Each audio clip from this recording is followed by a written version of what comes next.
नमस्कार साथियों, स्वागत है आप सभी का आपके अपने YouTube channel bound to education में। देखिए दोस्तों, सदर अस्पताल की ओर से आप सभी के लिए नया वैकेंसी निकल कर के सामने आया है। विभिन्न पदों पर वैकेंसी निकला है। अगर आपने 10th 12th या फिर ITI ग्रेजुएशन जो भी डिग्री ले रखा है, उन सभी के लिए दोस्तों यहाँ पे वैकेंसी निकल कर के सामने आया है। देखिए दोस्तों, यहाँ पे आयुष्मान भारत के तहत आयुष्मान भारत डिजिटल मिशन ई अस्पताल के तहत आयुष्मान मित्र, पंजीकरण मित्र, सीनियर सपोर्ट एग्जीक्यूटिव, उसके बाद दोस्तों यहाँ पे lab technician, x-ray technician, computer operator, electrician, plumber, dialysis technician, इन सभी का वैकेंसीज है। लेकिन यहाँ पे देखिए, अंशकालीन दैनिक वेतन के आधार पर यहाँ पे वैकेंसी निकाला गया है। किसी भी प्रकार का कोई भी आपको एग्ज़ाम देने की आवश्यकता नहीं है। आपको वॉक इन इंटरव्यू में जाना है और वहाँ पे इंटरव्यू देना है। अगर आपका सिलेक्शन होता है तो आप सिलेक्ट कर लिए जाएंगे, आपको ज्वाइनिंग भी मिल जाएगा। ठीक है, वॉक इन इंटरव्यू का देखिए दोस्तों, डेट दिया गया है 10/3/2025 को वॉक इन इंटरव्यू होने जा रहा है। यहाँ पे देख लीजिएगा, सोमवार को ये इंटरव्यू है और 11:30 से आपका इंटरव्यू जो है स्टार्ट हो जाएगा। उससे पहले ही आपको पहुँच जाना है। ठीक है, लेकिन दोस्तों यहाँ पे रजिस्ट्रेशन आपको पहले ही करवाना है। किस प्रकार से रजिस्ट्रेशन करवा रहा है, उन सभी चीज़ों को आज के इस वीडियो में हम लोग डील करने वाले हैं। तो चलिए आज के इस वीडियो को शुरू करते हैं। डिटेल में जानते हैं कि इस पोस्ट में क्या एलिजिबिलिटी क्राइटेरिया है, कितना आपको पेमेंट मिलेगा। वीडियो के अंत तक अवश्य ही बने रहें। चैनल को अभी तक सब्सक्राइब नहीं किए हैं तो सब्सक्राइब कर दें। इसी प्रकार जॉब रिलेटेड अपडेट आपको आने वाले वीडियोस में मिलते रहेंगे। देखिए दोस्तों, यहाँ पे सबसे पहला जो पद निकला है वो आयुष्मान मित्र का पद निकला है। जहाँ पर उम्र सीमा की बात करें तो 18 से 40 वर्ष के जो भी स्टूडेंट है यहाँ पे अप्लाई कर सकते हैं। यहाँ पे एलिजिबिलिटी क्राइटेरिया की अगर बात करें तो BSc, BCom, BA या फिर कोई भी हायर क्वालिफिकेशन है रिकॉग्नाइज्ड इंस्टीट्यूशन या फिर आपका यूनिवर्सिटी से, तो आप यहाँ पे अप्लाई कर सकते हैं। याद रखना है कि आपको 2 साल का यहाँ पे एक्सपीरियंस चाहिए। In relevant field is required and computer proficiency with high level of familiarities and common used package like MS office and internet. ठीक है, यहाँ पे 2 साल का एक्सपीरियंस मांगा गया है। साथ में दोस्तों यहाँ पे MS ऑफिस और इंटरनेट चलाना आपको बखूबी आता हो। ठीक है, तभी आप यहाँ पे अप्लाई कर सकते हैं। उसके बाद देखिए, पंजीकरण मित्र का वैकेंसी है। जहाँ पे उम्र सीमा की बात करें तो 18 से 40 वर्ष के स्टूडेंट भर सकते हैं। यहाँ पे इंटरमीडिएट मांगा गया है या फिर इससे भी हायर क्वालिफिकेशन है तो आप जा कर के अप्लाई कर सकते हैं। किसी भी प्रकार का यहाँ पे एक्सपीरियंस नहीं मांगा गया है। केवल आपको यहाँ पे देखिए कंप्यूटर नॉलेज होना आवश्यक है। MS ऑफिस का आपको अच्छा खासा नॉलेज होना चाहिए। इंटरनेट चलाना जानते हो तो यहाँ पे आप अप्लाई कर सकते हैं। उसके बाद सीनियर सपोर्ट एग्जीक्यूटिव का वैकेंसी है। जहाँ पे 18 से 40 वर्ष के स्टूडेंट भर सकते हैं। ग्रेजुएशन किया है तो आप यहाँ पे अप्लाई कर सकते हैं।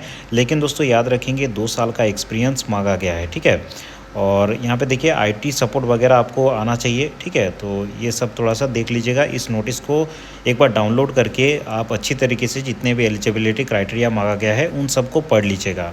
देखिए दोस्तों, कंप्यूटर ऑपरेटर का यहाँ पे फिर वैकेंसी है। अधिकतम उम्र सीमा जो है 18 से 40 वर्ष रखा गया है। उसके बाद दोस्तों यहाँ पे देखिए, एलिजिबिलिटी क्राइटेरिया की अगर बात करें तो BSc, BCom, BA वाले स्टूडेंट भर सकते हैं। 2 साल का यहाँ पे एक्सपीरियंस चाहिए। साथ में दोस्तों MS ऑफिस और इंटरनेट चलाना आपको अच्छी तरीके से आना चाहिए। ठीक है, एक्सरे टेक्नीशियन का वैकेंसी है। जहाँ पे उम्र सीमा की अगर बात करें तो 18 से 40 वर्ष के स्टूडेंट भर सकते हैं। इंटरमीडिएट यहाँ पे क्वालिफिकेशन मांगा गया है, उससे भी हायर क्वालिफिकेशन है तो आप यहाँ पे जा कर के भर सकते हैं। ठीक है, यहाँ पे देखिए, मिनिमम डिप्लोमा यहाँ पे होना चाहिए रेडियोलॉजी टेक्नीशियन में और 2 साल का एक्सपीरियंस यहाँ पे मांगा गया है। लैब टेक्नीशियन का वैकेंसी है। जहाँ पे आपको देखिए यहाँ पे इंटरमीडिएट मांगा गया है और अगर हायर क्वालिफिकेशन है तो भी आप यहाँ पे भर सकते हैं। लेकिन याद रखना है कि diploma in medical lab technician होना चाहिए और रिकॉग्नाइज्ड इंस्टीट्यूशन या फिर यूनिवर्सिटी से होना चाहिए। 2 साल का एक्सपीरियंस भी यहाँ पे चाहिए। यहाँ पे एज की बात करें तो 18 से 40 वर्ष के कोई भी स्टूडेंट यहाँ पे जो एलिजिबल होते हैं वो जा कर के अप्लाई कर सकते हैं। इलेक्ट्रीशियन का वैकेंसी है। 18 से 40 वर्ष के स्टूडेंट भर सकते हैं। यहाँ पे 10th पास मांगा गया है। साथ में ITI होना चाहिए और 1 साल का एक्सपीरियंस होना चाहिए। नेक्स्ट जो वैकेंसी है, प्लम्बर का वैकेंसी है। अधिकतम 18 से 40 वर्ष के स्टूडेंट भर सकते हैं। 10th पास होना चाहिए, ITI होना चाहिए, 1 साल का एक्सपीरियंस होना चाहिए। डायलिसिस टेक्नीशियन का वैकेंसी है। 18 साल से 40 साल के स्टूडेंट भर सकते हैं। यहाँ पे इंटरमीडिएट मांगा गया है। हायर क्वालिफिकेशन के स्टूडेंट भी भर सकते हैं। लेकिन दोस्तों यहाँ पे डिप्लोमा मांगा गया है डायलिसिस टेक्नीशियन में और 2 साल का एक्सपीरियंस मांगा गया है। तो जिस भी पोस्ट के लिए आप एलिजिबल होते हैं तो जा कर के अप्लाई कर दीजिएगा। ठीक है, पहले ही आपको जाकर के रजिस्टर करना पड़ेगा, उसके बाद आपको जाकर के इंटरव्यू देना है। किस प्रकार से रजिस्टर करना है वो आगे मैं आपको बताता हूँ। सबसे पहले देख लीजिए किस पद में कितना वैकेंट है और कितना आपको पेमेंट मिलेगा, ये सभी दिया गया है। आयुष्मान मित्र का देखिए 6 वैकेंसी है, 120 रुपया प्रति केस भुगतान किया जाएगा, ठीक है। जितना भी केस आता है उस हिसाब से आपको यहाँ पे भुगतान किया जाएगा। 10 केस आएगा तो एक दिन में 1200 आपको मिलेगा। तो इस प्रकार से दोस्तों यहाँ पे जितना भी आपका जो हॉस्पिटल है, सदर अस्पताल है, जितना केस आएगा उसके हिसाब से आपको 120 रुपया करके पेमेंट आपको देखने को मिलेगा। पंजीकरण मित्र का दोस्तों यहाँ पे 3 वैकेंसी है, जहाँ पे एक मुश्त यहाँ पे मासिक वेतन आपको 5000 रुपये दिया जाएगा, लेकिन यहाँ पे कार्य अवधि केवल 4 घंटे होने वाला है, ठीक है। सीनियर सपोर्ट एग्जीक्यूटिव का एक वैकेंसी है, जहाँ पे 20,000 का आपको यहाँ पे वेतन देखने को मिलेगा। कंप्यूटर ऑपरेटर का दोस्तों यहाँ पे 2 वैकेंसी है, 10,000 आपको यहाँ पे पेमेंट मिलेगा। एक्सरे टेक्नीशियन का 2 वैकेंसी है, 15,000 आपको पेमेंट देखने को मिलेगा। लैब टेक्नीशियन का 2 पेमेंट माफ़ कीजिएगा 2 यहाँ पे वैकेंसी है और 15,000 यहाँ पे आपको वेतन दिया जाएगा। इलेक्ट्रीशियन का 1 वैकेंसी है, 12,000 आपको पेमेंट मिलेगा। प्लम्बर का 1 वैकेंसी है, 10,000। और यहाँ पे डायलिसिस टेक्नीशियन का 1 वैकेंसी है, जहाँ पे 15,700 रुपया आपको दिया जाएगा, ठीक है। यहाँ पे देखिए भर्ती के किसी भी चरण में अगर यह पाया जाता है कि अभ्यर्थी जो पात्रता मापदंड है या फिर तथ्य है उनको पूरा नहीं करता है, तो उसका जो उम्मीदवारी है उसको रद्द कर दिया जाएगा, ठीक है। अभ्यर्थी को सबसे पहले जा कर के अपना निबंधन करवा लेना है और 5/3/2025 से दोस्तों यहाँ पे 8/3/2025 ये डेट है, तो आज ही जा कर के निबंधन करवा ले। उसका यहाँ पे एड्रेस दिया गया है, आपको कार्यालय में चला जाना है, कहाँ पे, उपाधीक्षक सदर अस्पताल रामगढ़ में जा कर के अपना निबंधन करवा लेना है, अर्थात कि एक प्रकार से रजिस्ट्रेशन करवा लेना है। और 10 तारीख को जा कर के अपने जितने भी डॉक्यूमेंट्स हैं उन सभी डॉक्यूमेंट्स को लेकर के जाइएगा और साक्षात्कार में आप शामिल हो सकते हैं, ठीक है।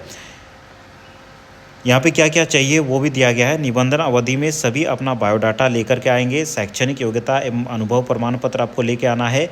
एक सेट स्वहस्ताक्षरित छायाप्रति होना चाहिए, साथ में एक पासपोर्ट साइज फ़ोटो भी होना चाहिए, ठीक है। साक्षात्कार में उपस्थित होने के लिए किसी भी प्रकार का यात्रा भत्ता नहीं दिया जाएगा, ठीक है। जितने भी कार्य दिवस या फिर जो भी आपका ड्यूटी का टाइम रहेगा वो सरकारी निर्देशानुसार होगा, जिस प्रकार से अन्य सरकारी कर्मचारी का होता है। सभी प्रकार की जानकारी फॉर्म फिलअप से संबंधित या फिर इंटरव्यू से संबंधित आप जाकर के ऑफिशियल वेबसाइट पर चेक कर सकते हैं। ऑफिशियल वेबसाइट है www.ramgarh.nic.in पर जाकर के सभी चीज़ों को आप चेक कर सकते हैं, ठीक है। और इस नोटिस को हमारे टेलीग्राम चैनल से भी ज्वाइन कर सकते हैं। टेलीग्राम चैनल से आप डाउनलोड कर सकते हैं। सबसे पहले जाकर के टेलीग्राम चैनल को ज्वाइन कर लीजिएगा, नीचे डिस्क्रिप्शन में आपको लिंक दिया रहेगा। आज की इस वीडियो को देखने के लिए बहुत बहुत धन्यवाद। इसी प्रकार जॉब रिलेटेड अपडेट के लिए चैनल को जरूर से सब्सक्राइब करके रखें। झारखंड में जो भी छोटे बड़े जॉब रिलेटेड अपडेट आता है उसका वीडियोस मैं अपलोड कर दूंगा। चलिए दोस्तों, आज के इस वीडियो में इतना ही है। अगले वीडियो में हम लोग फिर मिलते हैं।